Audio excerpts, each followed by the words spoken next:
আসসালামু আলাইকুম ভাই লোক।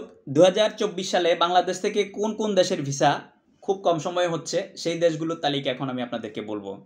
তার আগে প্রবাস এবং প্রবাসী রিলেটেড নিত্য নতুন তথ্য এবং আপডেট পেতে আমার চ্যানেলটি সাবস্ক্রাইব করে আমার সাথে যুক্ত থাকার জন্য বিশেষভাবে অনুরোধ রইল। বাংলাদেশিদের জন্য 2024 সালে আপনারা যদি শর্টকাটে যেতে চান, এখানে আমি বলবো না যে গিয়ে গেইনার হবেন বা গিয়ে বেশি টাকা কামাইতে পারবেন, আমি সেই আলোকে বলছি না। আমি শর্টকাট হিসেবে বলছি যে কোন কোন দেশে গেলে বাংলাদেশ থেকে অতি সহজে চলে যেতে পারবেন। এক হচ্ছে এখন বর্তমানে বাংলাদেশিদের জন্য খুব শর্টকাটে যাওয়ার ভিসা দিচ্ছে কিরগিজস্তান, কাজাকিস্তান, উজবেকিস্তান। এই দেশগুলোতে আপনারা চাইলে 2 মাসের কম বেশি সময় অ্যাপ্লাই করতে পারবেন। আর আরেকটু কম সময় যেমন এই সমসাময়িক সময়ে মালদ্বীপে আপনারা 2 মাসের কম বেশি সময় অ্যাপ্লাই করতে পারবেন। আর আরেকটি হচ্ছে তুর্কি অর্থাৎ তুরস্ক।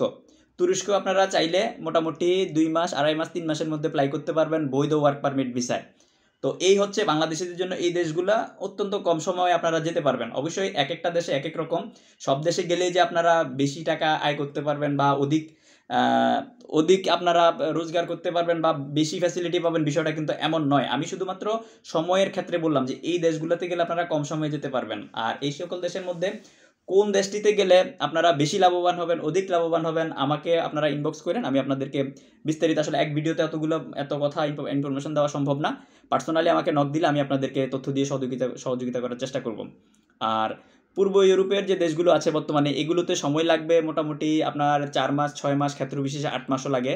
যেমন Serbia, Montenegro, Albania, Kosovo, Bosnia, এই টাইপের দেশগুলো যেগুলা, আর তারপর আপনার মেসিডোনিয়া, এই টাইপের দেশগুলা, এগুলোতে গেলে মোটামুটি আপনাদেরকে 4 মাস, 6 মাস, 8 মাসও ক্ষেত্রে বিশেষ সময় দেওয়া লাগতেছে। আর মোটামুটি যারা সেন্ট্রাল ইউরোপের দেশে যাবেন তারা মোটামুটি 6 মাস থেকে 1 বছর বা 1 বছরের অধিক সময় আপনারা দিয়ে সহযোগিতা করতে হবে। তো এই ছিল আসলে, আমি যেহেতু ভিডিওটি তৈরি করতেছি সময়কাল ভেদে, আমি সেজন্য ফ্যাসিলিটির কথা বললাম না যে কোন দেশে কত টাকা বেতন হইতে পারে বা কেমন আপনার কি কি কাজ হইতে পারে, সেই জিনিসগুলো আমি বললাম না।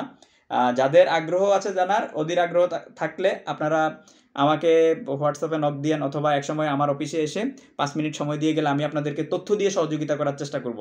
ধন্যবাদ, ভালো থাকবেন, ভালো রাখবেন। প্রবাস এবং প্রবাসী রিলেটেড নিত্য নতুন তথ্য এবং আপডেট পেতে আমার চ্যানেলটি সাবস্ক্রাইব করে আমার সাথে যুক্ত থাকুন। সালামু আলাইকুম রহমতুল্লাহ বারাকাতু।